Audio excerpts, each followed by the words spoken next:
For the camera, give me your full name. Michael James Burton. Michael James Burton, welcome. And here we are at 17111 East Jefferson. Look at that. Very proud. There's a little bit of a pan down. This is for Pete. You want to put in for mileage, all this stuff. And tell me a little bit about your mom and dad. Okay. My dad was born on the border of Scotland and England, a place called Bishop Auckland. Mm-hmm. His father and uncles were coal miners. And his dad, my grandfather, was trying to help organize the union. And he was told to leave the country or something would happen. So he had about 3 days to get his act together and come to America out of Liverpool. About when? Let's see, 1922. And came here and moved to Clinton, Indiana, because there's coal mines down there. It's way down by the Ohio River, southern Indiana. And my grandfather was killed in a mining accident when my dad was in high school. So a couple days after he graduated, my grandmother and my dad's best friend, who became my Uncle Paul because they married sisters, their parents sat them down and gave each of them $50 and said, go to Detroit and get one of those good factory jobs. So they came here, and my dad got a job at U.S. Rubber, which became Uniroyal, which is now Michelin. And it's the only job he had his whole life other than high school jobs. Mm-hmm. My mom's parents were from Poland, and they got married when he was 16 and she was 13 here in Poland. Ah. And they started having kids, and they left Poland because of some not getting along with some of the gypsies that were using their land, and also they were so close to Ukraine, which was kind of controlled by Russia, and it was not necessarily a safe place. And they had some relatives in Donora, Pennsylvania, which was a coal mining town. And then my grandmother decided she didn't want her son becoming coal miners, and told my grandfather, we're moving to Detroit so they could get jobs in the factories. I mean, it's hard to believe that those terrible factory jobs were such an improvement for so many people. So they came here right before my mom started high school. My mom was born in 1912 and my dad was born in 1915. Okay. And your mom's name was? Your mother's name was? Mary Catherine Shimura. Okay. And my dad was just Tom Burton, not Thomas, no middle name, just Tom Burton. And my Uncle Paul met Aunt Ann and told my dad, she's got this really hot sister.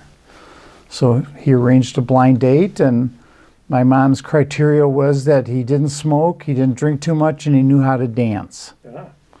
So he met the 3 criteria.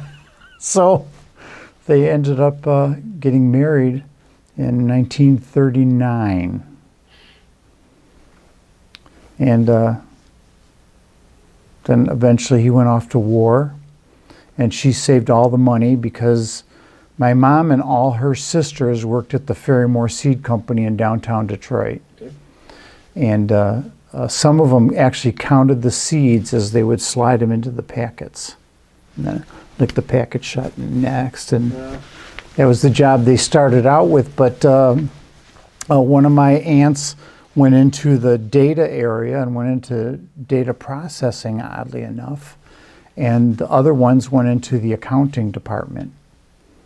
And they all worked there. So, and they worked there during the Depression too. Mm-hmm. So the Depression didn't hit my mom's family like it did a lot of people. They they had money, so when the bank failed and people showed up and said, you know, you have 5 days to come up with $600 to pay off the mortgage or you lose the house, they went to their bosses at the seed company, and Mr. Ferry loaned them the money and then paid them half wages until the $600 was paid back. And then during the war, my mom and her sisters used to go to Windsor in real full dresses and buy butter and chicken. And they would bring it back under their dresses. And then when they came home, all the women in the neighborhood would be coming over to buy chicken and butter from them. So a little black market. Yes, yes, yes. Yeah. That's And my parents had me in their mid-40s. okay. So I was a real change of life baby. My brother's 10 years older than I am. Yeah. What year were you born? 1955. Born 1955. And grew up here in Detroit. Yeah, Whereabouts within Detroit? 7 Mile and Mac. Okay. And now I live at 8 Mile and Mac. There you go. Perfect. Perfect. And so Detroit school systems and Yes. It was back when it was a good school system. yeah. And one of the reasons to come to talk about today is this is the day after opening day 2026. And you had told me previously that you had a long relationship between your dad and you and opening day. Yeah, 35 years. Wow. He started taking me when I was 5 years old. It That was, would have been 1960. yep. With opening day. And do you remember opening day 1960? Or- I can't specifically say. I have a lot of memories of the opening day back then, because it was, 90% men there. It wasn't as much women there. And I can remember that's kind of when I started drinking, so to speak, because my dad would give me a shot of Jagermeister if it was cold. Because, some of those opening days gosh, would be, 34 degrees and snow flurries. And I can remember a lot of that. And I actually remember going to a Lions game on Thanksgiving when I was real young, and they played at Tiger Stadium. And we got like 5 inches of snow that day. And that was just like brutally cold. But so I have a lot of memories of those, the hot dogs, and sometimes uncles coming and cousins, and sometimes just my dad and I. But it became a big tradition with us, and we did it until I was 40 when I was diagnosed with non-Hodgkin's lymphoma, and I was undergoing chemo, and I just couldn't do it anymore. And then a year later, my dad died. And so once that tradition was broken, I went to a couple over the years, only because like I got free tickets or something. But as they expanded the number of teams, and it kept getting earlier and earlier, and I thought, March 28th, and it's going to be 30 degrees. No. Baseball is t-shirts and shorts like yesterday. Yesterday was a perfect day for an opener. Nice weather, not too warm, not too cool. It was unbelievable. Yeah. Opening day. So when you would go there, did you have to get out of school? Did your dad give you a permission slip? To Yeah. leave there? Yeah. I was a very good student. I was that kid everybody hated because I had all my textbooks read a couple of weeks into the semester so I could coast. I was that guy. Yeah. But they had no problems taking me out of school for certain things. That being one, a book fair that used to be held every April, that was on the west side somewhere that I have some memories of, and going on vacation Thanksgiving week a lot. So in those early days, well, given the 35 years, so that's really 60 through 95, if we do the math right. During that time period, a couple of monumental years for the Tigers, and there's only really 2 years, 68 and 84. Do you have memories of Detroit kind of getting overly excited about the 68? That's Al Kaline and Willie Horton and Denny McLean and Mickey Lolich. Was that? It was exciting because that summer, for 2 months, my brother was on leave from the Marines in Vietnam. So there was a lot of games that the three of us went to. Mm-hmm. So I do actually have a lot of memories of that. My brother being 10 years older than I am, we didn't like really grow up together.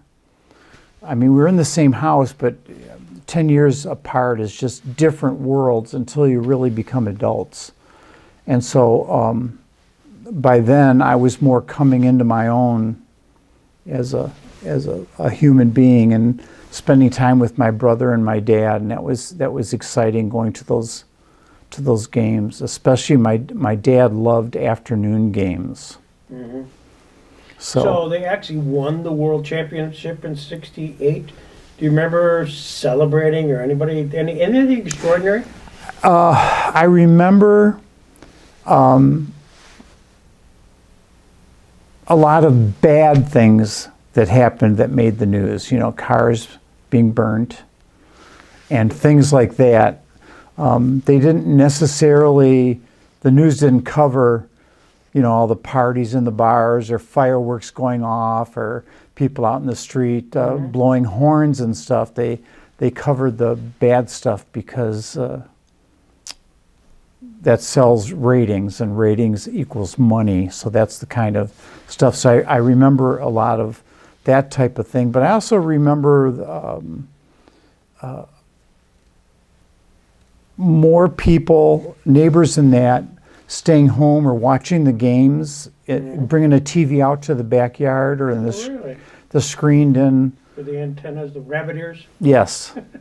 Yeah, just like when the men landed on the moon, we were in the pool and we had the TV on the picnic table, and we were just like this watching it because it was something. But it was the middle of July and it was hot as heck, and we didn't have air conditioning. Sure. So I remember the celebrations. I remember '84 obviously a lot more because of my age and the fact that I was going to games by myself. And my nephew, a couple of weeks before the playoffs, came to town for a week, and I took him to a doubleheader that didn't get over until 2:30 in the morning. Oh my word.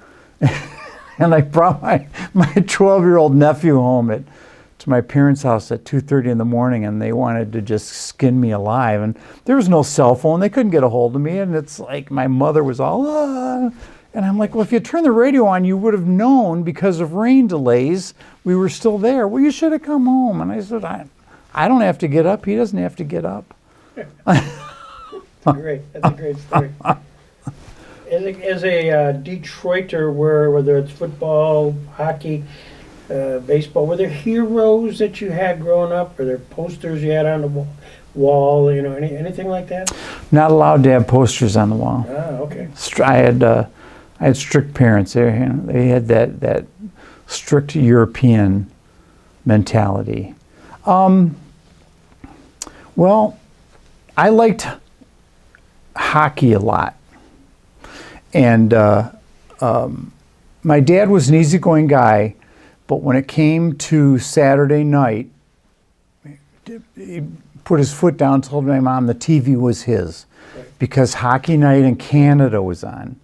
And, you know, people in the South don't know that or understand that, you know, in those early days, there were just 6 teams, and they were all basically along the St. Lawrence Seaway, United States and Canada. And it was just that Saturday night hockey night in Canada, that was it. You just watched it because those were the most important games, and a lot of times you didn't know which games were going to be shown until that day, depending upon what the standings were.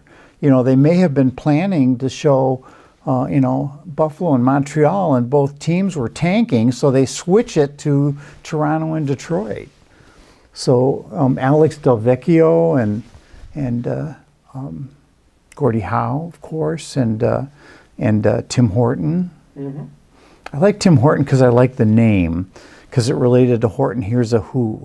Sure. Well, he was a premier player with the Maple Leafs Yes. for many, many years. Ended up his career in Buffalo, as it turned out, and that's where he died in a car accident. And were the Pistons part of your world too? No, not really. And part of that was, I was tall, and they always, and Jim and that tried to get me to play basketball, but I couldn't dribble and run. Yeah. So it was a frustrating thing for me, so I think that just carried over into, I was very indifferent about the Pistons. I would go to a game, and I understand it, and I would enjoy it, but no, it was way below hockey and baseball and then football. But, living in Detroit with Windsor being so close, we didn't really have to play hard with the Rabbit Ears to get a great picture because we were closer to the CBC antenna than we were to the CBS antenna that was way out in Southfield. I hadn't thought about that. That's true. Well, talking about Windsor, I'm 75, and so I grew up listening to CKLW. Oh, yeah. And was that part of your world? Oh, yes. Rock and roll. Yes. CKLW and WKNR, Keener 13, were probably the two biggest stations for kids in a great part of the Midwest to listen to music and get exposed to music and new groups. Because I spent a summer on Mackinac Island in 1975 working there, and we could get CKLW up there. No kidding. Yeah. It was power, man. It was just power. Yeah, they were. It was before they started restricting how much power the stations could have. It was just funny to have CKLW, the Motor City, when in fact it was CKLW, Windsor, Ontario. But Windsor is known as the Motor City of Canada. So there you go. There's auto plants over there. The Chrysler Pacifica is still built over there, and a couple other vehicles that escape me at this time. You just clarified something. That's fascinating. I'm learning so much here, Mike. This is fantastic. So you graduate from high school, and then what's your life arc after that? Well, in high school, I started working at St. John Hospital, and the Empire of the Sisters of St. Joseph, and I basically worked for them for 45 years, 3 months, 3 days, and 6 hours. Not that I know it exactly. But I transferred around to different hospitals that they owned as opportunities presented themselves. So I worked at St. John, and then I worked at Holy Cross, and Providence and Crittenton, and then back to Providence. What did they have you mainly do there? At first I was an orderly in the orthopedics on the afternoon shift. And that was actually before St. John's was air conditioned. And visiting hours were twice a day, and the afternoon visiting hours were 6 to 7. So at about 5:45, up until then, it would be so hot on afternoon shift in the summer, we would just wear T-shirts. And then we would have to put our uniform shirt on over our T-shirt about 5:45. And then as soon as the visitors left, that uniform shirt would come off and we would go back to our T-shirt. And there was a guy that I worked with, Dean, and basically as far as the outside of ER and OR on all the med-surg floors, as far as nursing staff, there were 4 guys, and one of our supplemental jobs were to take any bodies that died down to the morgue. So that was considered men's work at that time in the late 70s. So we'd have to go to the room and wrap the body and put him on the cart and take him down to the morgue, which was nicely air conditioned. So we would put the body in the drawer and then stay there for 10 or 15 minutes to try and cool down. And then I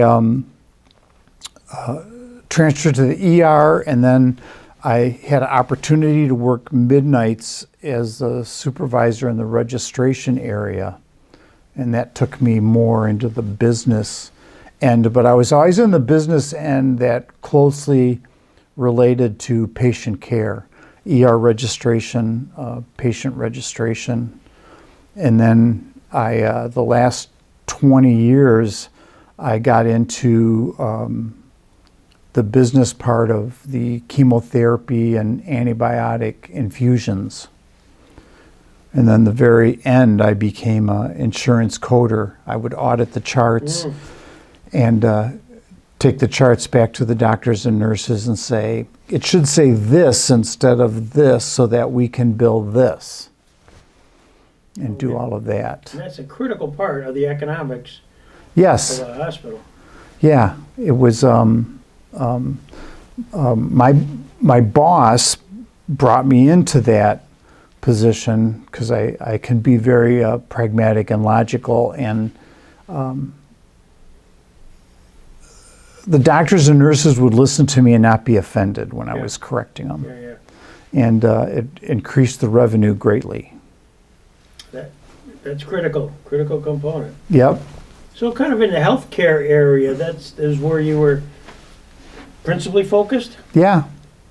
I didn't want to work in a factory. I knew that. And my dad, pounded in my head, you don't want to work at the rubber company, you don't want to work on the assembly line. Those, when I graduated high school, those were hard jobs. They broke down people's bodies. And I'm not saying that it's not hard now, because to work on an assembly line, you clock in and become a robot because you're doing a repetitive task. But they have a lot more things to help them in terms of lifting and bending and pounding and that.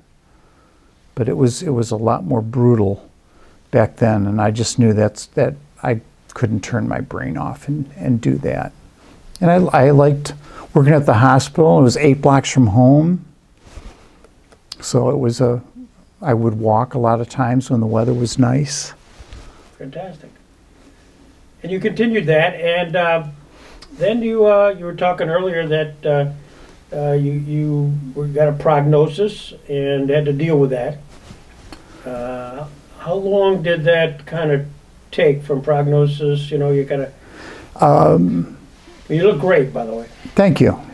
Well, I found a tumor behind my ear, and I thought it was a sebaceous cyst, and I went to an ear, nose, and throat guy and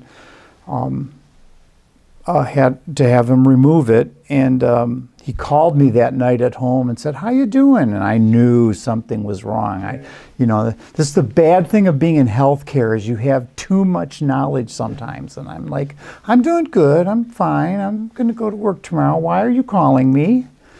And he said, "Well, I need you to meet me in the office tomorrow. Can you come in, be there at 7?" And I said, "Yeah." And he walked me over to the Cancer Institute. So I knew right then. And that's when I met my doctor, Dr. Terabello, and found out that it was a cancerous lymphoma, lymph node. I couldn't think of the word lymph node. Yeah. So from that point until I went into remission was 2 years, because I had to do a year of real heavy-duty chemo called CHOP. And then I did about a year of interferon, which was a clinical trial that they tried that didn't really change the outcome very much. So they dropped that. And then I stayed in remission for 6 years, and it came back. Mm-hmm. And then I stayed in remission for 5 or 6 years, and it came back. And I've been in remission ever since. Same thing. Nothing additional. But you look great. You look great, and here you are at 17111 East Jefferson, and hustling around like you own the place. Yeah. In the back of my mind as we talk, I've been thinking about, all those years of going to Tiger Stadium. And I remember as a kid, I don't remember them having any food other than hot dogs, potato chips, popcorn, beer, and pop. I mean, they didn't have like diet pop or orange soda. It was either Coke or Pepsi, whatever it was. And there was no light beer or any choices. It was, what do you want to drink? Beer or Pepsi or whatever it was. And I don't, it's not like now where you go down there and it's like a gourmet smorgasbord, and every year they're adding different things and bars and restaurants. It was pretty basic. You got that cardboard box that had your hot dog, your bag of chips, and your pop or beer. That's what I'm used to seeing. I didn't know you don't get that. You remember the type of beer? Because I know that was always a big thing about being the beer of the Tigers.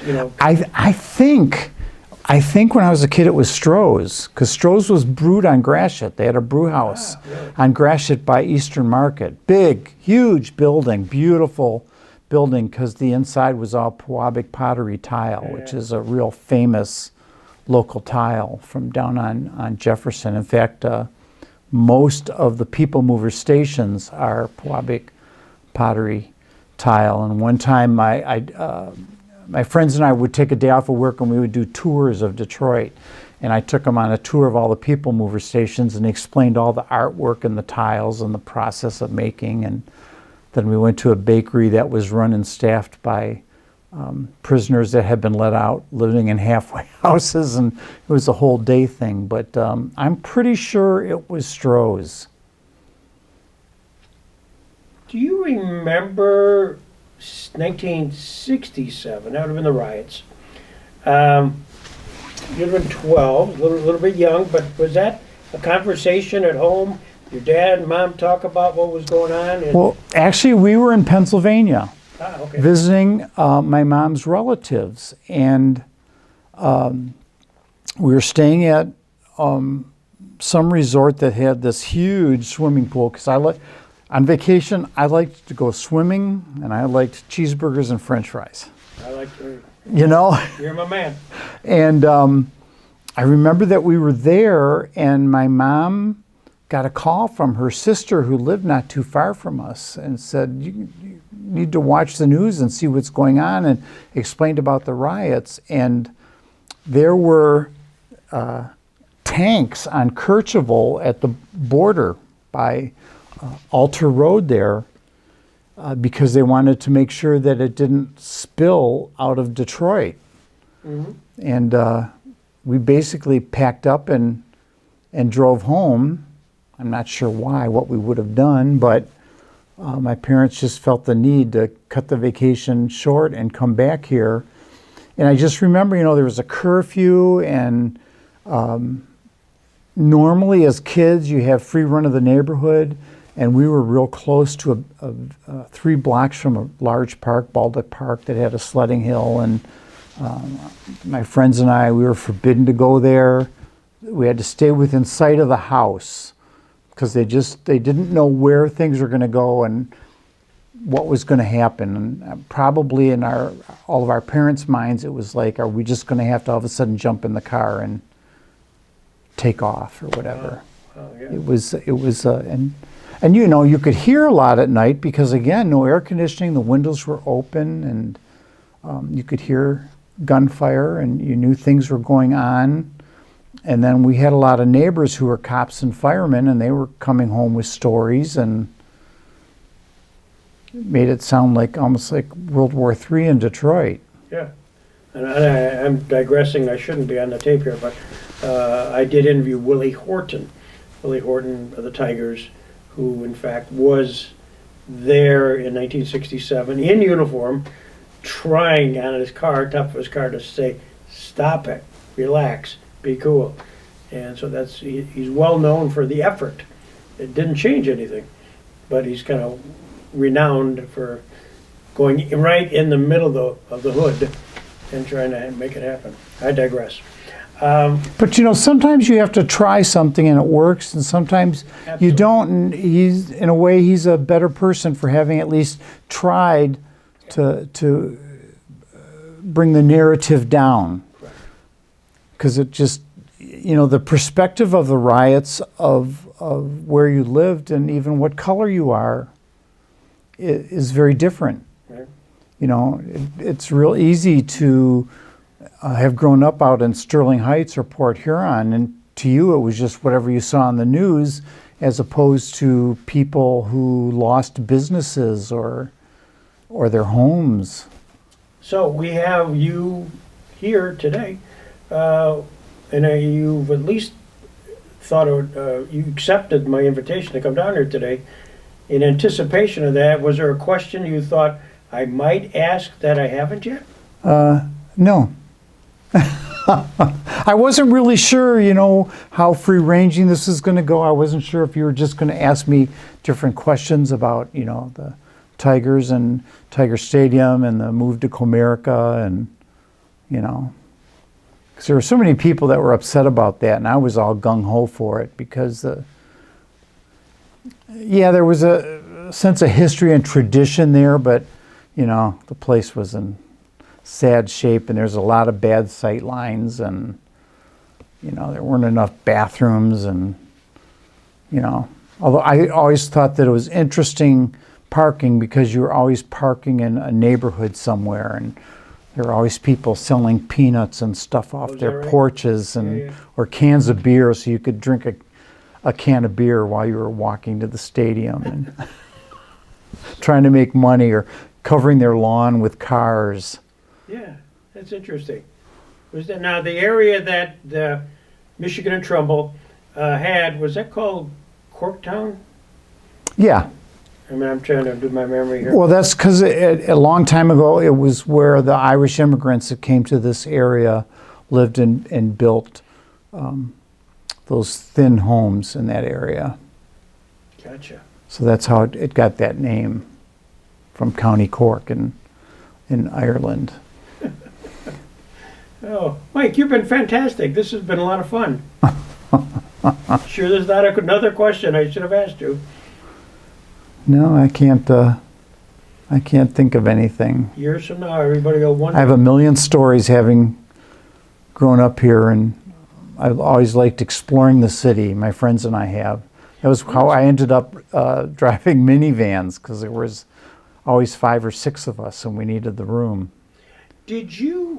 What's the biggest surprise of Detroit? You grew up in Detroit, and at some point then you're driving, you're going to locations, because you grew up in a neighborhood. You grew up in a neighborhood and not necessarily spent all your time exploring, but at some point you do. What was the biggest surprise? Where your answer was, I had no idea this was in Detroit, or I had no idea this was being grown in Detroit, or anything. Well, finding out about the history of the Ferrymore Seed Company, where my mom and her sisters worked. I mean, I kind of knew that they worked there, and I knew that they had sold seeds because I would see them for sale, but I never really knew how closely aligned the history was. And the Ferrymore Seed Farm was out by Rochester, and so the streetcars went all the way to downtown Rochester because it would get the people From here. out that worked out on the farms to grow the seeds. And so things like that surprised me, and finding out about the train tunnel that goes under the river to Windsor. Which is no longer, right? No, it's still there. Is it? It's still used. Oh, no kidding. Yeah, we last year when the Christmas train from Grand Trunk Western Railroad came through, we went down there because my neighbor is in charge of the plant at the Michigan Central train depot, and she told us a really good place to stand to see the train. So I remember seeing it on like YouTube or TikTok or whatever it was. Yeah.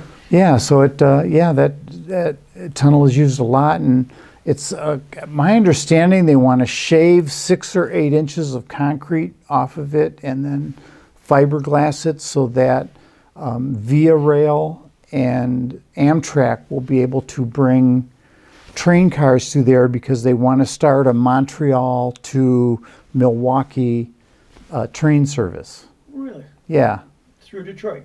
yeah. So where would you jump on here in Detroit? Well, they want to put a train station next to the current train The old one, station, yeah. or Dearborn. Okay. A lot of people go to Dearborn because there's still so many people that don't want to come into Detroit for so many reasons. That is another rabbit hole Yeah. that we could go into. So finding out about that, and I guess when I started exploring the city, finding out how big the west side is. Real interesting, and the mansions of Palmer Park and Palmer Woods and Indian Village. Mm-hmm.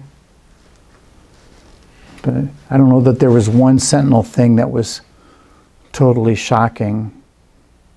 Did you ever go to Motor City Speedway?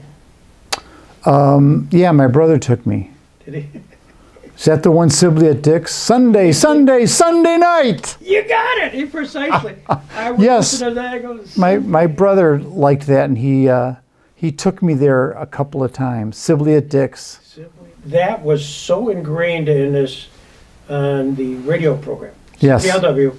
Sunday, Motor City Yeah, Speedway. I wonder if there's like a historical marker somewhere in that area. I'd look for it. It might be. I couldn't find it. There also used to be a Mount Clemens Speedway, Okay.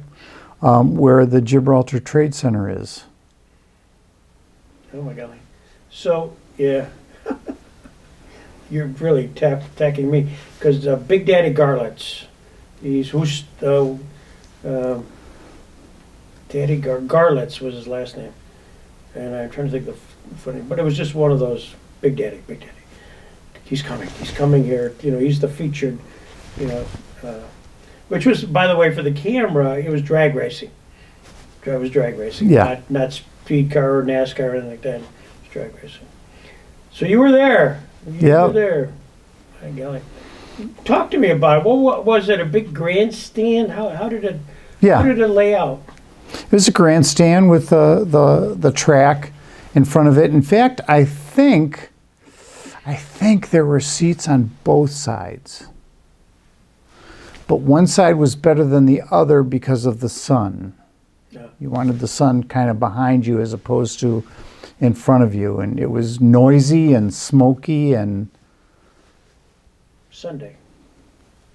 yeah, they had stuff on other nights too, but Sunday I think that started because it was probably easy to get people to come there on Friday and Saturdays because they didn't have to work the next day. So they started doing a lot of the bigger name races on Sunday because it was a third night of racing. It was Were they in the afternoon or evening? evening, Evening? Yeah. Lights? yeah. Yeah. But during the summer also it stays late. Yeah. Well, there you go. Now, I had never met anybody who actually was there. So, Mike, you're again my hero. You probably have met, you just haven't asked them. Well, we'll start down this road here. Sure. It's okay. This was interesting. I enjoyed it. And I know what's going to happen, Mike. Next time we see each other, you'll say, I forgot to mention. That's going to happen. Thank you, Mike. Thank you.